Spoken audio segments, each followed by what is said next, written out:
What is the best HF mobile radio for 2024 that you can get right now and that works for a mobile application, high power, small and compact so that you can easily mount it into a vehicle, most of the time with a removable face? Let's go.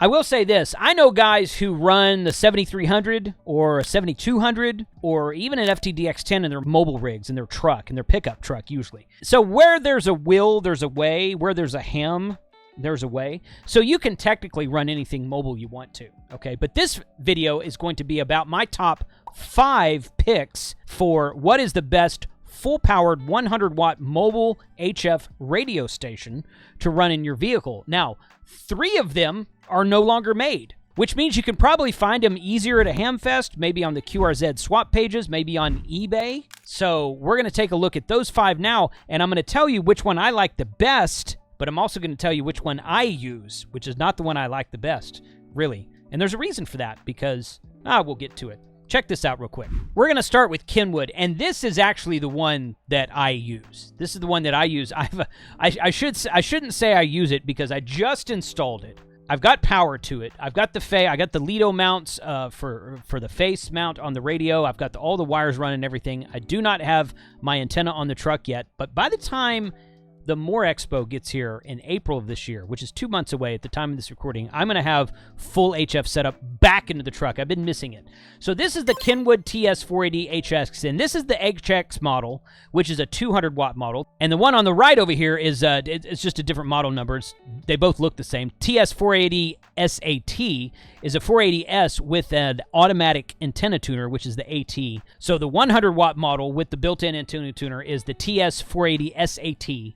And the TS-480HX is 200 watts, does not have a tuner, but it's double the power. And I have the 200-watt model. It has 2 power cables that go into the back of it instead of 1, so it's kind of a neat radio. Got a really neat-looking display here, monochrome amber on the backlight with black text and whatnot. Got your digital S meter over there on the left-hand side. 200 watts in the mobile radio is something that I've been wanting to set up for a long time. My Tar Heel antenna will certainly handle 200 watts, especially sideband. This was a logical upgrade for me from the radio I used to have, which I'm going to talk about here in a minute, and I'm going to tell you why I don't have it anymore. But these are a good radio. If you're a Kenwood fan, then this is a good addition for you, or a good option for you, I should say. It does include 6 meters for VHF 6 meters, and it does include HF from 10 to 160 meters, so you can do most all the bands you want to do. The HX model has 2 cooling fans in the back, CW support, IF filter option, AF digital signal processing for transmit and receive. A lot of the things. Now, this radio is discontinued. Kenwood is not really making anything in the way of mobile radios right now, today in 2024. But if you can find this for a good price and a good condition at a Hamfest, I want to say I paid about $550 for a used, comes with everything, HX model. The mileage may vary on that. I don't take that price range to heart. Some of these used radios can get kind of ridiculous priced somehow. Sometimes people will put them up there for $1,000, $1,200, $1,500, and they sold for $899 when they were brand new. I don't know what this one sold for when it was brand new, but it has been discontinued for some time now. But the great thing about this one is it's remote mountable. You've got the face that you see right there in that picture, so you can remote mount the face and mount the radio behind your seat, under your seat, in a console or something like that, and just have the face for it. LidoRadio.com. All of my radio mounts in my truck are from LidoRadio.com. They make mounts for a bunch of different radios, cell phones and tablets and whatnot as well. Jim from Lido Radio, he attends all the big Hamfest, Hamcation, Hamvention and them. So I have Lido mounts for all my radios in the truck, and this is one of those I have mounted right now. So it's great to be able to remotely mount the head of the radio. I don't think this head actually attaches to the radio, so I think you were stuck having to remotely mount the radio and the face separately, which a couple of them we're going to talk about today. That's true for also. But this one is great. I'm really looking forward to using this one and seeing how it works in the truck. I've had some really good reports from other people who've run this radio in the truck or in a vehicle application. And for Kenwood, this is a great radio. If you're a Kenwood fan, this might be the one for you. The next one, number 2, is the Yaesu FT-857D. Now, the great thing about this radio, and one other that we're going to talk about here in two others we're going to talk about here in just a moment, is these are not only HF and 6 meters, but they include 2 meters and 440 all mode. So you can do single sideband, you can do CW, you can do AM, FM on 2 meters and 440, and a lot of radios don't allow you to do that. So you've got a little bit more options with 2 meters and 440. I found that when I ran another radio we're going to talk about here in a second, when I ran it in the truck, I didn't usually use the VHF, UHF. So when I lost that, when I went to the 480HX, I didn't really miss that so much because I found myself wanting to always monitor HF on my HF radio, and then I've got another VHF, UHF radio to monitor that. So I didn't really think it was that bad to have those separated. But if you're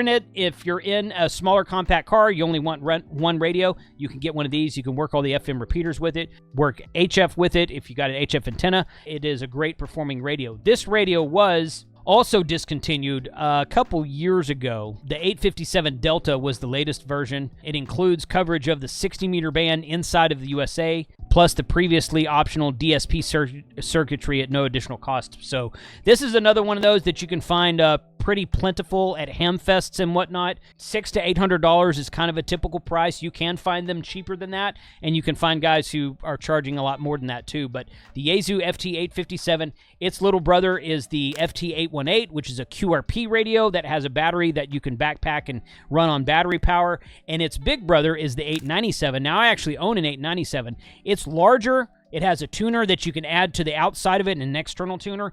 It's not really compact enough to be mounted as a mobile radio, but like I said in the beginning, I mean, where there's a will, there's a way. I know guys who run 7300s, which is much bigger than an 897, and the 897 has a larger screen, still has a 2-meter 440 all mode, and it could be a great addition to your vehicle as well if you want to run something a little bit larger form factor. The good thing about all the radios we're talking about today is they're the smaller form factor, what I would call the compact vehicle-sized 100-watt HF radio. So that's why we're talking about the 5 we're talking about today. Number 3, and this is the radio that I ran for several years in my truck. This is one of my favorite Icom radios that Icom ever made. This is the IC-7000. The predecessor to this radio was the IC-706, and then the 706 Mark II, and the 706 Mark II-G. The 706 was HF only with 6 meters. The Mark II added 2 meters, but I think it was only 20 watts at the time. And then the Mark II-G, which is the one that everybody wants, has 2 meters at 50 watts and 440 at like 35 watts. And the 2 meters and 440 side are all mode, not just FM. So you can do CW with them. You can do single sideband, upper sideband with each of those. It's pretty easy to interface this radio with a DigiRig if you ever want to do some FT8. So there's that option to you as well. But again, I found myself that I usually didn't use VHF and UHF on this radio very much. There's 2 ports on the back of this radio, one for HF and 6 meters, and one for VHF, UHF dual band. And I didn't even have the VHF, UHF antenna hooked up most of the time that I had this radio in the truck. But the HF portion of this radio is fantastic. It's got a color display screen on it. It does not have a built-in tuner, but it's got an easy interface for a tuner in the back. Then you just hit a tune button there on the front of the radio. And it does have a removable face. You can remotely mount the face and mount the radio behind the seat, which is exactly what I did. I really love this radio. I have 3 of these radios. I pick them up at Hamfest when I see them for a good price and good working order. I can't really help myself that much, but the IC-7000 is the latest and greatest model of this style of radio that they had, where the face will attach to the body of the radio. The 857 here and the IC-7000 here have the option to attach the face to the radio and use it as one unit, or detach the face from the radio and mount it remotely if you choose to do so. But this is a great radio. You found one for, again, $600 to $800 at a Hamfest. I think the last one I bought, I paid about $450 for. And the guy told me, he goes, well, the VHF side doesn't work. And I'm like, I don't care. I want to use it for HF. So I was able to get it for a good price there. I used it. I haven't used it in a while, but I still use it. I'm working on a man pack for this radio. I've still got 2 of them that I use for several things. The reason I took this out of the truck is because it was getting a little bit old, and to be bouncing around in a 4x4 truck with the face, the tuning knob was starting to fall off a little bit, and a couple of the buttons were getting a little bit sticky. It's nothing that can't be repaired and kind of updated and just cleaned up a little bit. But I was like, I've been wanting that 200-watt 480HX radio anyway, but I'm not going to get rid of my IC-7000 because I love it so much, so I'm going to build a man pack out of it and do something with that later on. But that is definitely number 3 today. One of my favorite radios ever made by Icom. I think they should bring it back for like a 30-year anniversary and call it like a 7050, a 7050, and add a digital sound card to it, and add an antenna tuner to it, and update the display maybe. That'd be really cool. That would be really cool if they were able to do that. But the 7000 I could sit here and talk about the 7000 for the next 30 minutes, but it's a great radio. I really like the radio. Works well on HF. Always got really good signal reports, and I was very happy with it. Now, let me tell you about the sponsor of today's video, which is Mezzi and Plomi Coax. I have Mezzi and Plomi Coax run to all of my radios in my truck, and we're going to be seeing an updated video on that soon. You can always save a 10% discount at the link in the description below with the coupon code of HR2 Cables. HR2 Cables will get you 10% off of all Mezzi and Plomi Coax products at the Gigaparts website.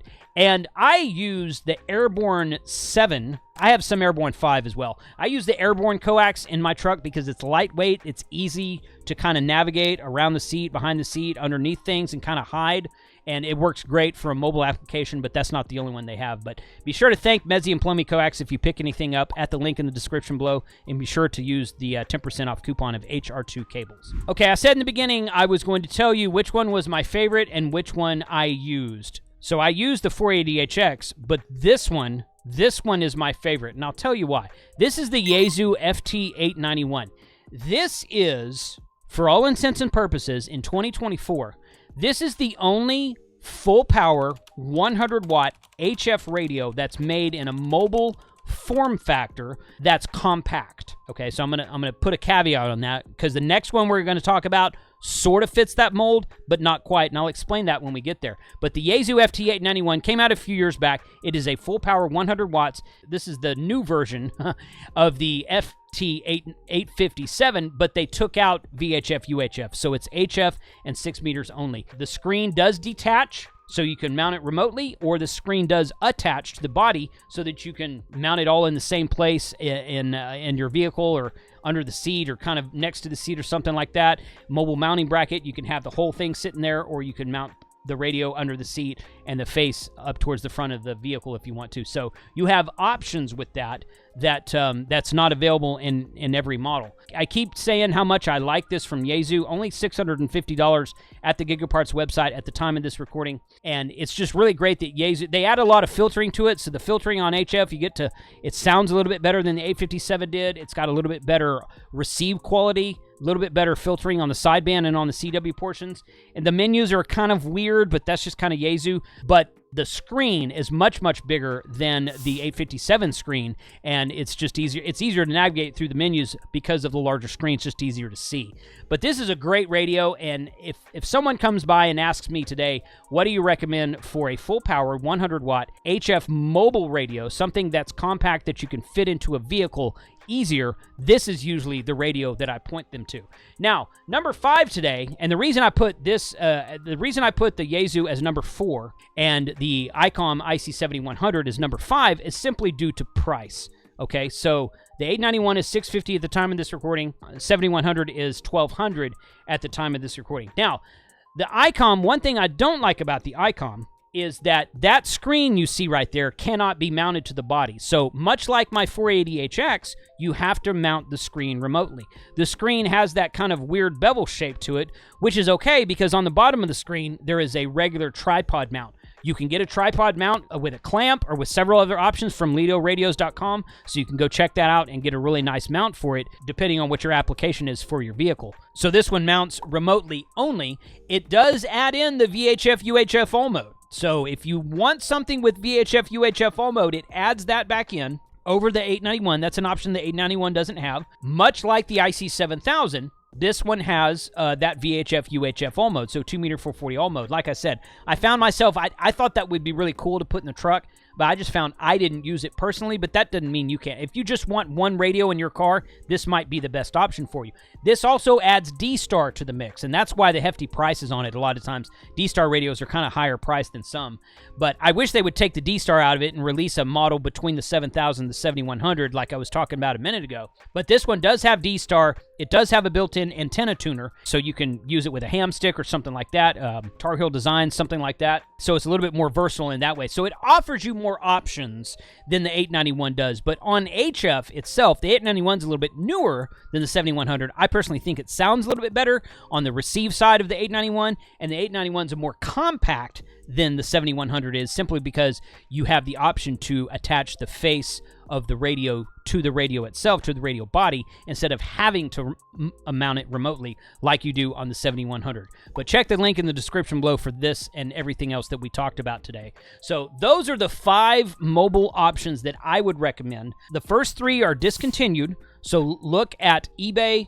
QRZ swap pages. Swap.qth.net is a good one. Hamfests, Swapfest, tailgates that happen in your area is a good place to find some of these used HF radios. Test them out. Make sure they're on the up and up before you get them. The 891, the 7100 are brand new. If you want a brand new radio in a box with a manufacturer's warranty, the FT-891 from Yaesu and the IC-7100 from Icom are the 2 options for you today. What else do you think that I should have included? I don't really think there is anything else. There's a few older radios like the 706 versions and whatnot, and we talked about the 897 as well. Did I miss something? What else do you think I should have included in this list? Put a comment below, and thanks for watching today.